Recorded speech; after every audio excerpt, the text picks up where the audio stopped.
ভাঙড়ে নবী এসেছে নবী দিবস মানাতে। আমাদের নবী নয়, অন্ধ ভক্তদের নবী। ও জাহান্নামের বিলকুল চেয়েছিল বিরিয়ানি হাড়ি চুরি করে নিজেদের মধ্যে একটা ফিকশন মারপিট তৈরি করে আজকের এই মাহফিলটাকে বন্ধ করার একটা নাটক তৈরি করেছিল।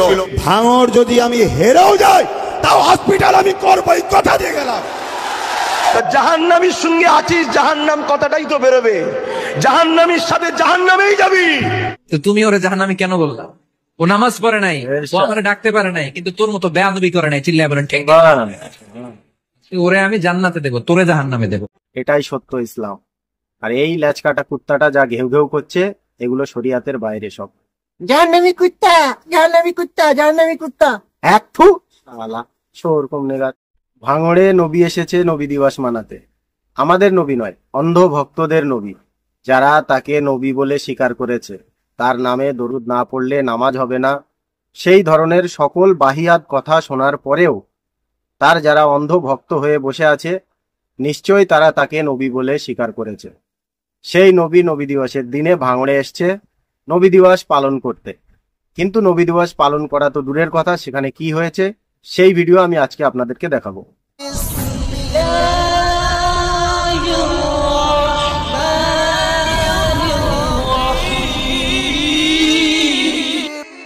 আপনাদেরকে জানিয়ে রাখি, ও জাহান্নামের বিলকুল চেয়েছিল বিরিয়ানি হাড়ি চুরি করে নিজেদের মধ্যে একটা ফিকশন মারপিট তৈরি করে আজকের এই মাহফিলটাকে বন্ধ করার একটা নাটক তৈরি করেছিল। ও জাহান্নামের বিলকুলকে জানিয়ে দিই, তো জাহান্নামের বিলকুলকে জানিয়ে দিই, তোদের যতই চেষ্টা করিস না কেন নবীর মিলাদকে বন্ধ, নবীর দিনকে মেটাবার চেষ্টা যতই করিস না কেন, তোদের বাপ দাদা পূর্বপুরুষ পুষ মারেনে, চিঙ্গিস খান মারেনে। জাহান্নামী কুত্তা কাকে বলছে জানেন? শওকাত আলীকে। শওকাত আলী যে জাহান্নামের কুত্তা, সে কি ইনি জানে না? ইনি নবী বলে জিবরিল আমিন এসে এনার কাছে এই ফতোয়াটা শিখিয়ে দিয়ে গেছে আল্লাহর তরফ থেকে, যে শওকাত আলী মোল্লা একটা জাহান্নামের কুত্তা। আর যে নামগুলো উপাধি দিচ্ছে যাদেরই লক্ষ্য করে, বিষয়টা সেটা নয়, কিন্তু কে দিচ্ছে সেটা দেখতে হবে। তো যে নামগুলো তাদেরকে বলে ডাকা হচ্ছে, সেই চরিত্রটা কি এর ভিতরে নেই? আমি হাজার হাজার প্রমাণ দিতে পারি যে ফিরাউন, নমরুদ, সাদ্দাত, তাদের চরিত্র 100% এর ভিতরে আছে। আর এ তাদেরই বংশের ছেলে। এ কোনোদিন দাদা হুজুরের বংশের ছেলে হতেই পারে না। কেউ আমাকে প্রমাণ করতে পারবে না, আধার কার্ডে দেখিয়ে কোনো লাভ হবে না। তার প্রমাণ আমি ভিডিওর মাঝে দিয়ে দেবো, কিন্তু চলেন আগের বক্তব্য শোনা যায়।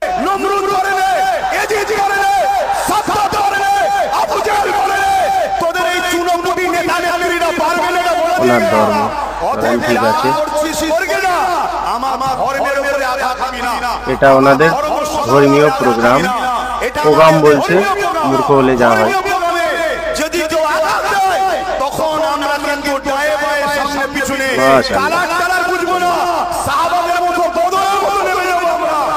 আবার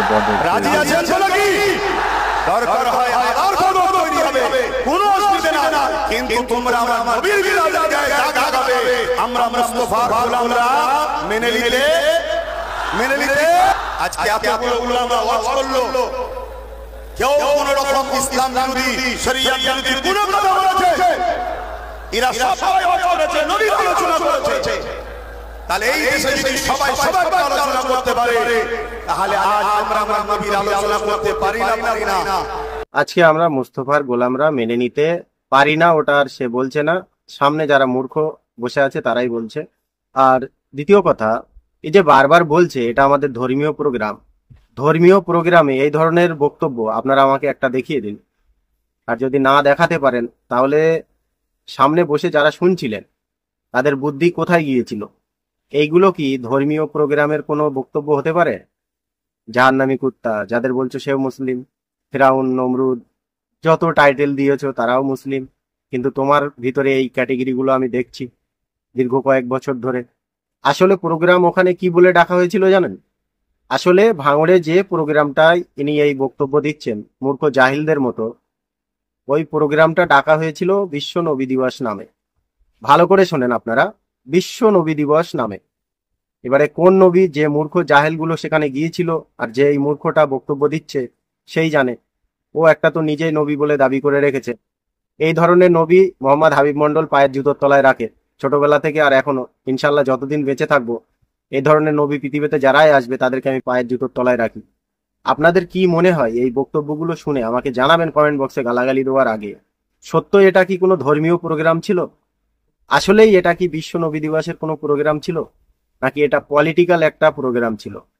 এবারে উনি বলছে অন্য যত আলেম আছে তারা আল্লাহ আল্লাহ রসুলের ছাড়া অন্য কোনো কথা বলেনি, তাহলে উনি কেন ওখানে উঠে কুকুরের মতো ঘেউ ঘেউ করছে?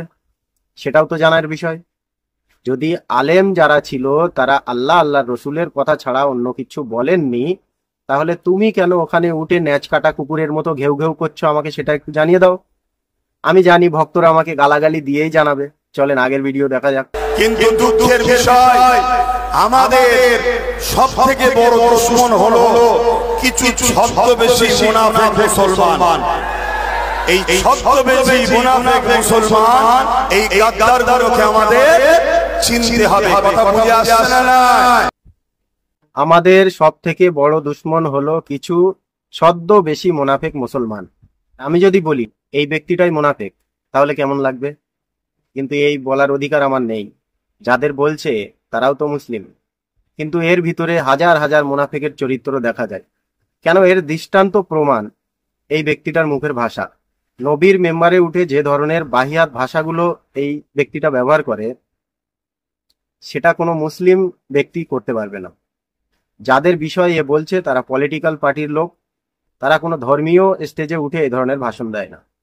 তাদের এতটুকু জ্ঞান আছে যে এটা ধর্মীয় স্টেজ, কিন্তু এই ব্যক্তিটার এই জ্ঞানটুকু নেই। ছদ্মবেশী মুনাফিক মুসলমান এই গাদ্দারগুলোকে আমাদেরকে চিনতে হবে। আমি চিনিয়ে দিচ্ছি, আপনারা নাম লিখে নেন। আব্বাস, তারপরে ইব্রাহিম, ইব্রাহিমের ছেলে এসাক, সাফেরি, এইগুলো হচ্ছে ছদ্মবেশী ইসলামের দুশ্মন। 1 নম্বর ক্যাটেগরিতে যে আছে সে এই ব্যক্তি আব্বাস। মুসলিম জাতির, মুসলিম কমের সব থেকে বড় দুশ্মন এই সময়ে আব্বাস, ফুরফুরার কিছু পীরজাদা, এবং যাকে আজ অন্ধ ভক্তরা নবী বলে মেনে নিয়েছে। চলেন আগের ভিডিও দেখা যাক। দুনিয়ার বেঈমান নেতাকে খুশি করার জন্য বলবে জাহান্নামে দাঁড়াতে হয়, সেখানে কেউ দাঁড়াবো। বেঈমান চিনতে পারছেন তো নাকি? ও জাহান্নামেই যাবে এর সাথে। আল মারউ মা মান আহাব্বা, যে যাকে ভালোবাসবে সে তার সাথে থাকবে। এই নবীর হাদিস তো, নবীর হাদিস তো। তা জাহান্নামীর সঙ্গে আছিস, জাহান্নাম কথাটাই তো বেরোবে। জাহান্নামীর সাথে জাহান্নামেই যাবি। জাহান্নামীর সঙ্গে আছিস, জাহান্নামেই তো যাবি, জাহান্নাম কথাটা বেরোবে। এ কি জেনে বসে আছে যে এরা জাহান্নামে যাবে? যাদের বিষয়ে বলছে ও কি জেনে বসে আছে তারা জাহান্নামে যাবে? নাকি ও নবী বলে আল্লাহ জিবরিল আমিন দ্বারা ওকে জানিয়ে দিয়েছে যে এই ব্যক্তিগুলো সকলেই জাহান্নামে যাবে? আপনারা ভিডিও শুরু থেকে এই পর্যন্ত দেখলেন, এর মুখে একটাই কথা, এই স্টেজে উঠে ঘেউ ঘেউ করছে ন্যাচকাটা কুকুরের মতো, জাহান্নামী জাহান্নামী বলে। আপনারা আমাকে এই প্রশ্নের উত্তরটা আগে দেবেন যে জাহান্নামী, মুনাফিক, বেঈমান, কাফের, এগুলো কি কোনো ব্যক্তিকে বলা যায়? আর বিশেষ করে যাদের বলছে তারা সকলেই মুসলিম। চলেন এর একটা ছোট্ট প্রমাণ আমি আপনাদেরকে দিয়ে দিচ্ছি। কিয়ামতের দিন আল্লাহর ওলিরে আল্লাহ ডাকবে। আল্লাহ ডেকে বলবে, এই তুমি যারা জাহান্নামী বলে ডাক দিছো, কে জাহান্নামে যাবে আর কে জান্নাতে যাবে, এই ডিলারশিপ কি আমি দুনিয়া তোমারে দিছিলাম? তো তুমি ওরে জাহান্নামী কেন বললা? ও নামাজ পড়ে নাই, ও আমারে ডাকতে পারে নাই, কিন্তু তোর মতো বেয়াদবি করে নাই। চিল্লায় বলেন ঠিক। ওরে আমি জান্নাতে দেবো, তোরে জাহান্নামে দেবো। এটাই সত্য ইসলাম। আর এই ল্যাচকাটা কুত্তাটা যা ঘেউ ঘেউ করছে, এগুলো শরিয়াতের বাইরে সব। নবীর হাদিস দিয়ে প্রমাণ দিচ্ছে, হাদিসের ব্যাখ্যা দিয়ে প্রমাণ দিচ্ছে। আপনারা মনে রাখবেন, সূরা মুনাফিকুনটা আপনারা যদি পড়ে না থাকেন তাহলে একবার পড়ে তার মানেটা বুঝবেন, মুনাফিকদের চরিত্র কেমন। ইনশাল্লাহ আপনারা জেনে যাবেন। চলেন এবারে আমি একটা সাধারণ ব্যক্তির মুখের ভাষা আপনাদেরকে শোনাই। যাদের দিকে লক্ষ্য করে ওই ল্যাচকাটা কুকুরের মতো আব্বাস বলছে যে এরা জাহান্নামী কুত্তা, এরা নমরুদ, ফেরাউন, আরো কত রকম টাইটেল দিয়েছে, তারই ভিতরে একটা সাধারণ ব্যক্তির মুখের ভাষা আমি আপনাদেরকে শোনাই। কে বলেছে? আব্বাস সিদ্দিক। আগে ওনার হচ্ছে উত্তর দেওয়া উচিত। 2021 বিধানসভা নির্বাচনের আগে উনি বলেছিলেন যে হারি আর জিতি, আইএসএফ ভাঙড়ে হারুক আর জিতুক, আমি একটা এখানে হসপিটাল বানাবো। এই প্রশ্নের উত্তরটা দিন। আর হচ্ছে ওনার মতো নিকৃষ্ট জায়গায় দাঁড়িয়ে ওনার মতো নিকৃষ্ট ভাষায় আমরা কথা বলতে জানি, এটা ভাঙড়ের সংস্কৃতি নয়। যেভাবে আক্রমণ করেছে আজকে নবী দিবসের মঞ্চে, আপনারা বলুন, যে নবী দিবসের মঞ্চে নবীর শানে কথা হবে, নবীর সম্বন্ধে কথা হবে, তার বৈশিষ্ট্য, তার আদর্শ নিয়ে কথা হবে, সেই নবী দিবসের মঞ্চে পুরো বক্তব্যটা রাজনৈতিক বক্তব্য দিচ্ছে। ওনার মতো নিকৃষ্ট জায়গায় দাঁড়িয়ে ওনার মতো নিকৃষ্ট ভাষায় আমরা কথা বলতে শিখিনি কোনোদিন। এটা হচ্ছে তৃণমূল কংগ্রেসের সংস্কৃতি নয়।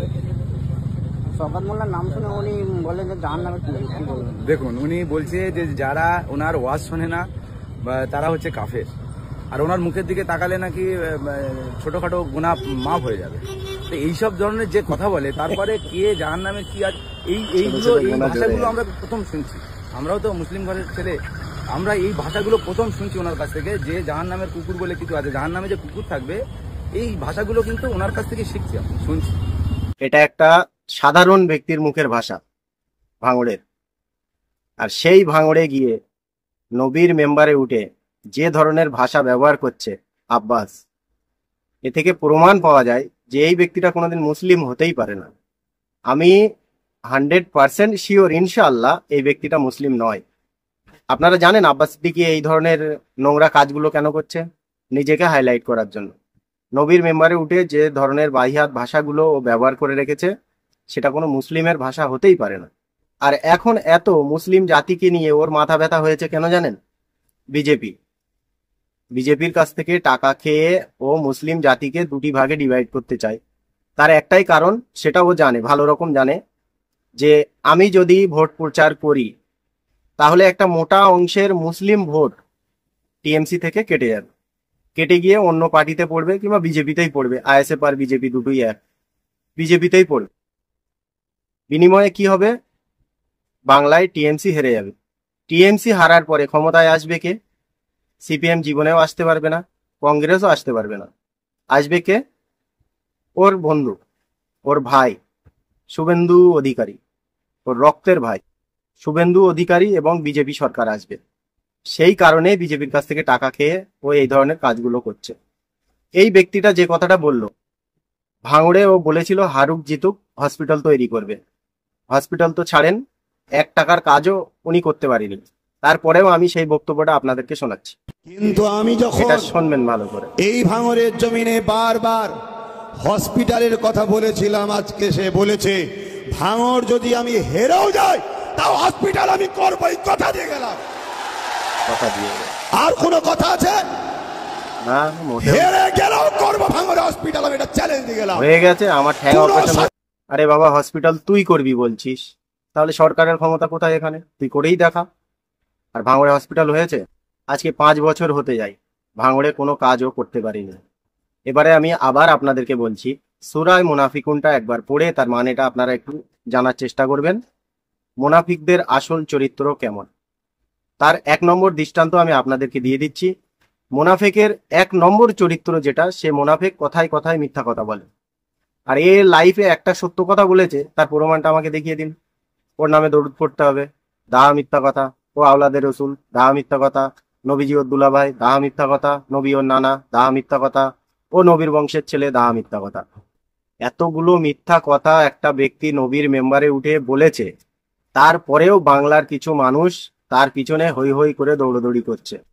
সেই সকল মানুষগুলোর দিকে আমি লক্ষ্য করে বলছি, আপনাদের কাছে আমার হাত জোড় করে অনুরোধ, আপনারা ভাবেন আমি আপনাদের দুশমন, কিন্তু আমি বলছি আপনারা আমার এই কথাটা একবার শুনে দেখেন। সূরা মুনাফিকুনটা একবার পড়ে তার মানেটা জানার চেষ্টা করেন। মুনাফিকের আসল চরিত্র কি আপনারা পেয়ে যাবেন। জাহান্নামী কুত্তা, জাহান্নামী কুত্তা, জাহান্নামী কুত্তা। এক থু শালা, শোর কম নেগার।